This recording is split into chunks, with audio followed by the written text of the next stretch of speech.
Hello friends, today we are going to see the diseases of papaya and their management.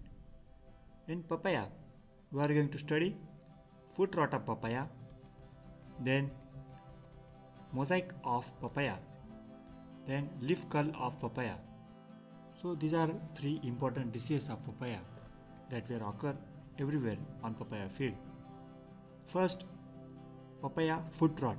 It is also called as stem rot of papaya, and its causal organism is Pythium aphanidermatum and Rhizoctonia solani. Both are the fungal pathogen were responsible for causing this foot rot of papaya, and it is also widely distributed crop, and it comes under the order Peronosporales and family Pythiaceae. So we will see the symptoms of this papaya foot rot or stem rot. As you can see in images, this disease may lead to complete failure of crop when it appears in the early growth stages. And at primary infection, it shows water-soaked patches on the stem at the ground level. These patches enlarge and girdle the base of the stem. Diseased tissues turn dark brown to black and red, and terminal leaves turn yellow and drooping and wilting up symptoms shown in case of severe infection. Here you can see in image there is a severe infection of this papaya foot rot in all over the field.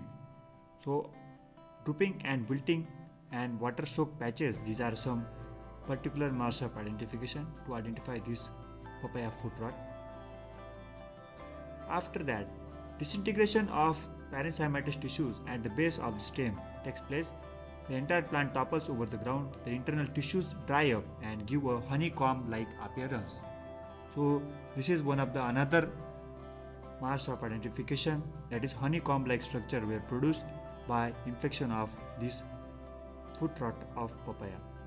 And later stages, rotting may spread above and below the stem and inside the root system, where root system also damaged due to the infection of this papaya foot rot, and it completely destroyed, so that the plants completely topple down and shows wilted appearance.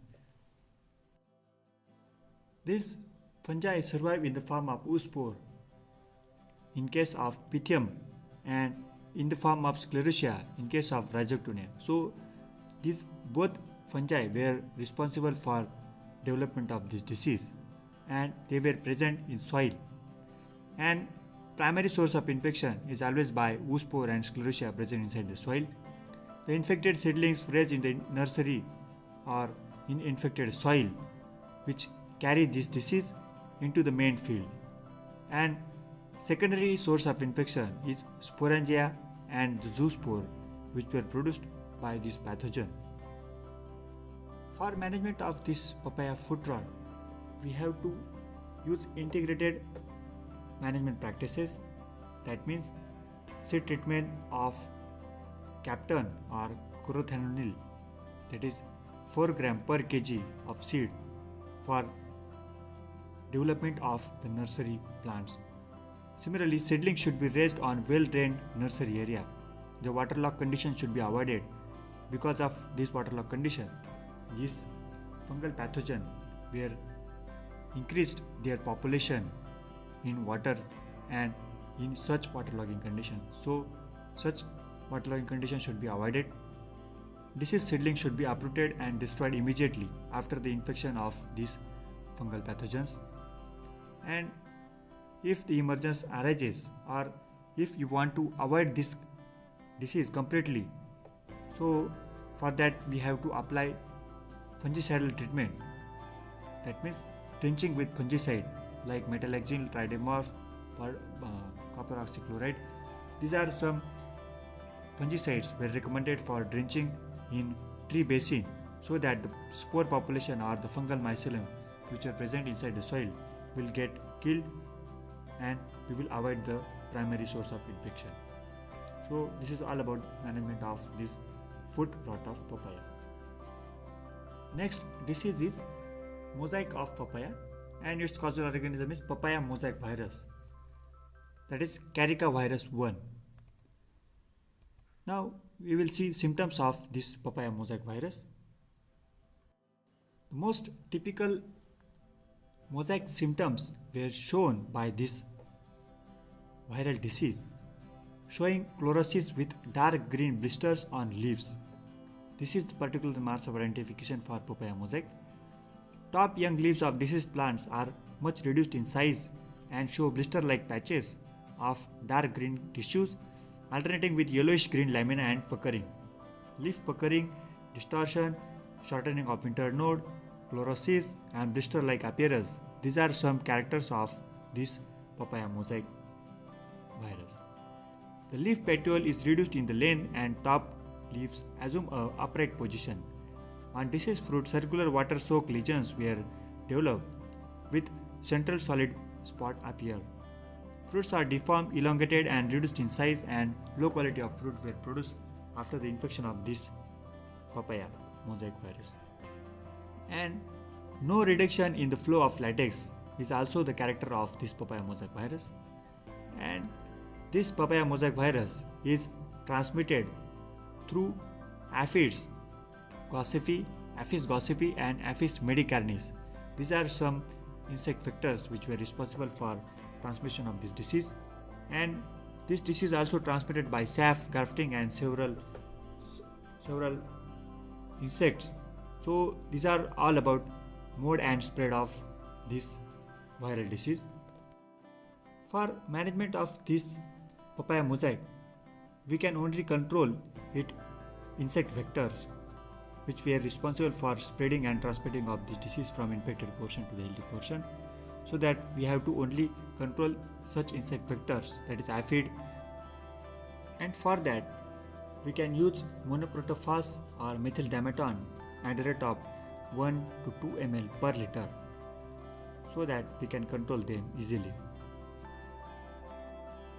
The third most important viral disease is tobacco leaf curl virus, that is, it causes leaf curl disease in papaya, and its causal organism is tobacco leaf curl virus TLCV. It causes infection in tobacco crop also. The same virus was found in tobacco leaf curl, so that's why their name is tobacco leaf curl virus. And first it was recorded in 1939 in Tamil Nadu by Thomas, and it is prevalent in several parts of India and widely distributed disease. Now we will see the symptoms of this disease. You can see in images, the disease is characterized by severe curling and crinkling and distortion of leaves accompanied by vein clearing and reduction in the leaf lamina. The leaf margin are rolled out and rolled downward and inward in the form of inverted cap. So this is particular marks of identification, that is rolling of leaves inward and outward, showing the inverted cap. So we can easily identify by this symptom. Similarly, after infection of this leaf curl virus, the veins become thickened and shows dark green color. Leaves become leathery and brittle and petioles are twisted. Affected plants bear only a few florets and fruits. That means development of fruit and flower, the ratio of its development is very poor after the infection of this leaf curl virus. The plants become stunted and all leaves get defoliated due to infection of this leaf curl virus.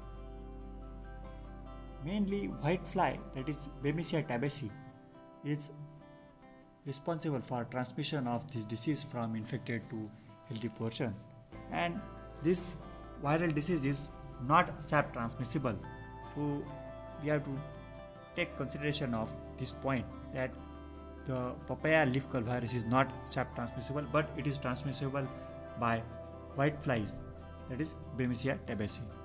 Now for management of this papaya leaf curl, we have to control insect vectors. For controlling of these insect vectors, we can use spraying with Trizophos, Confidor or Dimethoid. These are recommended insecticide for controlling this white fly, so that the transmission of this disease will be stopped.